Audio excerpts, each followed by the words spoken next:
세계 최초로 우주에 사람을 보낸 나라, 세계 최초로 공산주의 혁명이 일어난 나라, 프랑스의 나폴레옹을, 독일의 히틀러를 막아낸 나라, 세계에서 가장 광활한 영토를 갖고 있는, 원래는 더 컸던 나라, 한때 미국과 함께 지구를 양분하며 최강대국으로 군림했던 나라, 소련 붕괴 30년째가 되어가는 지금, 러시아는 세계 패권 경쟁에 다시금 모습을 드러내고 있습니다. 오히려 냉전 때보다 더 직접적인 군사 행동을 벌이며 주먹으로 말하고 있죠. 러시아는 왜 탱크에 기름 마를 날이 없는 걸까요? 러시아가 이렇게 나올 수밖에 없는 근본적인 이유를 알아봅니다.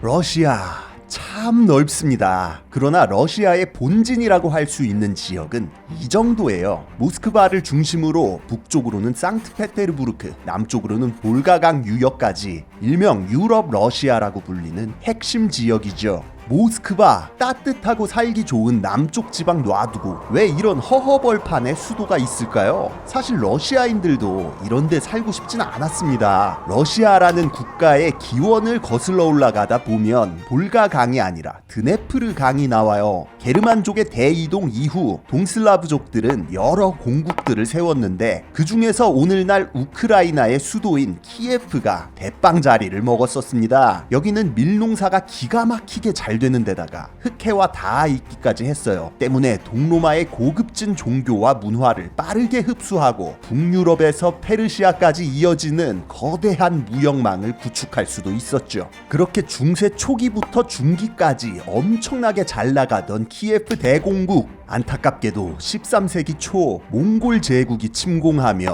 먼지처럼 사라지게 됩니다. 동슬라브 공국들은 몽골에 대항하다가 원자 단위로 분쇄당했고 몽골의 일파인 킵차크 칸국에게 지배를 받게 되죠. 그나마 다행인 건 킵차크가 키예프 같은 남쪽에만 신경 쓰고 이 위쪽에 춥고 가난한 깡촌 지방에는 매크로를 돌려놨다는 겁니다. 이때 이용한 게 바로 모스크바였어요. 모스크바를 대공국으로 인정해주고 세금 셔틀 시킨 거죠. 아이러니하게도 이 덕분에 모스크바는 동슬라브 문화의 명맥을 이어가며 새로운 중심지로 떠오르고 존버를 하게 됩니다. 칸에게 보내는 세금을 삥땅 쳐서 야금야금 힘을 키운 거예요. 존버한 지 200년. 복수의 시간이 왔습니다. 15세기 말이 되어 킵차크 칸국이 내리막길을 걷기 시작하자 모스크바 대공국은 동슬라브족들을 통합해서 남쪽으로 폭풍 진격했어요. 거기다 이때 하필 동로마가 오스만 제국에게 멸망해버리네. 모스크바 대공 이반 3세는 이때를 틈타 동로마의 마지막 공주와 결혼합니다. 그리고는 모스크바를 제3의 로마라고 선언하며 동방교회의 수호자를 자처하기 시작해요. 모스크바 대공에서 모든 동슬라브족들의 짜르로 대공국에서 제국으로 우리가 알고 있는 러시아라는 나라가 시작된 것이었습니다.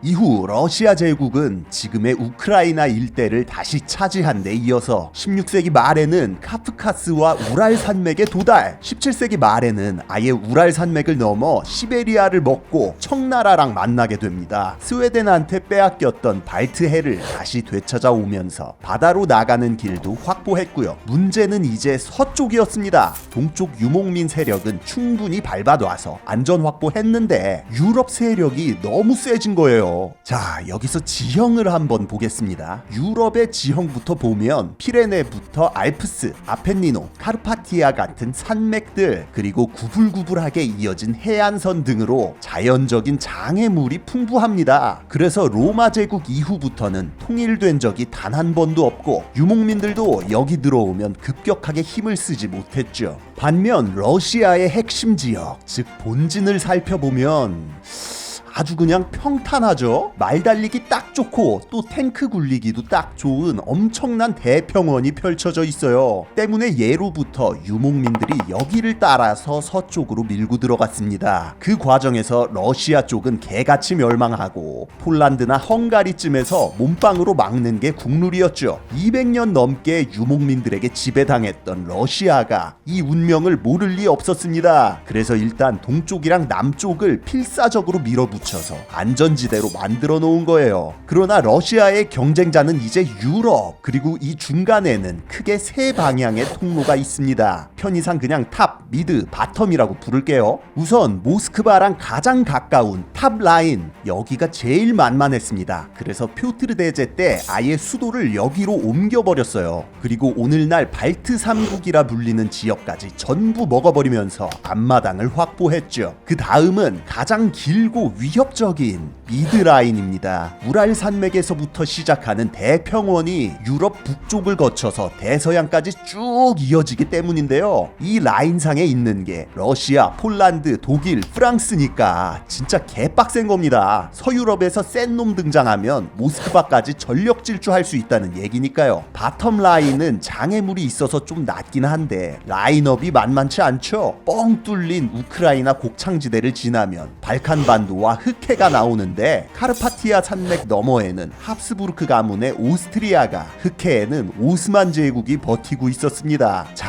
바텀 라인 빼면 둘 다 장애물이 없다는 거. 지구 끝까지 밀어버린 동쪽처럼 서쪽으로도 그냥 밀어버리는 게 답이었어요. 모스크바와 상트페테르부르크를 보호하기 위한 유일한 방법이었던 거죠.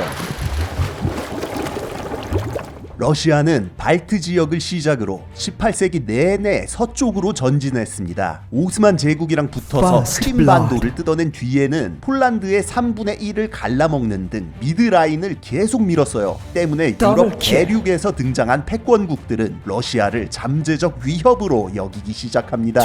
유럽을 평정하고 나면 이렇게 된 이상 모스크바로 간다 하는 생각으로 잊을만 하면 쳐들어오기 시작해요. 프랑스 혁명 이후 전 유럽을 석권한 나폴레옹이 첫 바다였죠. 영국은 어떻게 안 되겠으니까 동쪽을 보는 거예요. 영혼까지 끌어모아서 러시아 원정을 떠났으나 모스크바까지 점령해놓고 강추위와 게릴라에 털리면서 실패하고 말았죠. 그리고 거의 100년 정도 만에 이번엔 독일이 쳐들어옵니다. 나폴레옹 때처럼 털리진 않았지만 문제는 이 와중에 공산주의 혁명이 터져버려서 내부 수습하느라 급하게 발을 빼고 굴욕적인 강화 조약을 맺을 수밖에 없었단 거예요. 이때 수백 년 동안 확장해놨던 서쪽의 완충지대를 전부 넘겨주게 되죠. 그리고 불과 몇십 년 만에 히틀러라는 녀석이 집권하면서 독일이 또 쳐들어옵니다. 이때는 소련이죠. 독일도 처음에는 소련이랑 불가침 조약 맺었어요. 근데 나폴레옹 때처럼 영국이 끝까지 버티네. 결국 모스크바로 달린 겁니다. 2차 대전 전체를 통틀어서 가장 끔찍한 전쟁,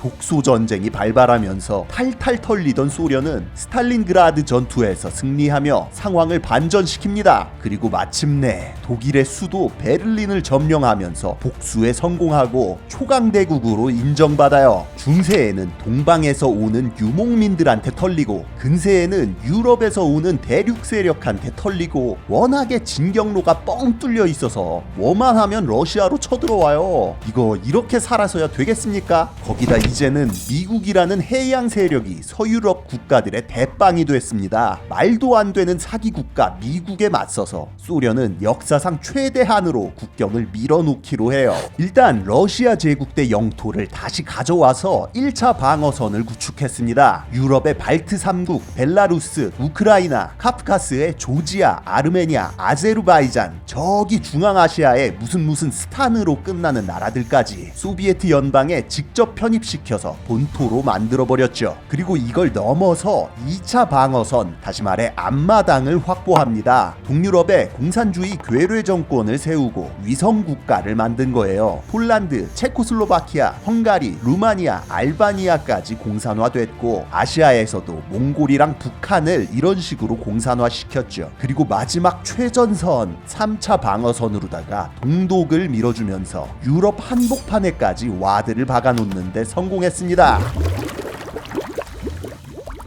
2차 대전 이후로 소련과 함께 세계를 양분한 미국, 미국과 서유럽 자유진영은 북대서양 조약기구 통칭 나토를 창설하고 공산주의의 확산을 저지하기 시작했습니다. 소련도 나토에 대항하는 바르샤바 조약기구를 창설하며 맞불을 놓고 쿠바에 핵미사일 기지를 설치하려고 시도하는 등 양진영은 극한까지 대립했죠. 그러나 쿠바에서 3차 대전 각이 나오자 소련이 먼저 발을 뺐고 바르샤바 조약군도 사실상 위성국들끼리 시위 진압하는 데 사용되며 소련 시절 러시아는 직접적인 무력 충돌을 피하고 오히려 더 평화로운 시절을 보내요. 이게 다 라인을 쭉 밀어놨기 때문에 가능한 것이었습니다. 굳이 피 흘리면서 전쟁까지 갈 필요 없었던 거예요. 그러나 1991년 12월 26일 소련이 해체되면서 러시아는 다시 나락을 가게 됩니다. 체제 혼란과 경제 폭망 그리고 소련 구성국들의 연방 탈퇴 러쉬까지 이어졌어요. 1차 대전 때보다 더 많은 영토를 잃어버렸습니다. 서쪽으로만 보면 모스크바 공국대로 돌아간 거나 마찬가지였어요. 다시 허허벌판에 놓인 무방비 상태가 돼버린 거죠. 그나마 벨라루스, 우크라이나, 카자흐스탄 같은 앞마당 국가들은 러시아와의 동질성도 강한 편이었고 러시아인들이 많이 살고 있어서 친러 국가로 남았지만 폴란드나 체코, 루마니아, 발트 3국, 아르메니아 같은 나라들은 역사적으로 러시아한테 당한 게 워낙 많기 때문에 바로 반러 국가로 돌아서 버렸습니다. 3차, 2차 방어선이 한 번에 날아가고 1차 방어선 중 일부만 간신히 건진 상황인데 문제는 서방 국가들이 이때를 틈타 나토를 확대하면서 이 소련 시절 방어선들이 반대로 오히려 러시아를 겨냥하기 시작했다는 거예요. 특히나 독일 통일로 바르샤바 조약군의 핵심 전력이었던 동독이 날아갔고 역시나 핵심 전력이었던 폴란드, 체코, 헝가리까지 나토에 가입해서 미드라인이 뻥 뚫렸습니다. 2000년대 이후에는 바텀라인의 루마니아, 불가리아에 이어 탑라인의 발트 3국까지 소련 해체되고 30년 만에 수백 년 동안 밀어놓은 라인이 그냥 다 원상 복귀된 거예요. 푸틴 집권 이후로 내부 안정에 힘을 쓰며 경제 재건하는 동안 러시아도 서방 해양 세력이랑 잘 지내려고 나름 노력은 했습니다. 아프간 전쟁 때 미국한테 군사기밀 넘겨주면서 친하게 지내보자고 했고 소련 해체 초기에는 심지어 자기들도 나토 가입시켜달라고 했을 정도니까요. 그런데 다 쌩까고 그냥 코앞까지 밀고 들어오니까 러시아 입장에서는 이거 인성질로 느껴질 수밖에 없죠. 반미 정서는 점점 더 강해지고 푸틴도 자기 지지율 지켜야 되니까 탱크에 시동 걸고 러시아는 소련 때보다 미국을 더 싫어하게 돼버렸습니다. 악순환이 계속되고 있는 거죠.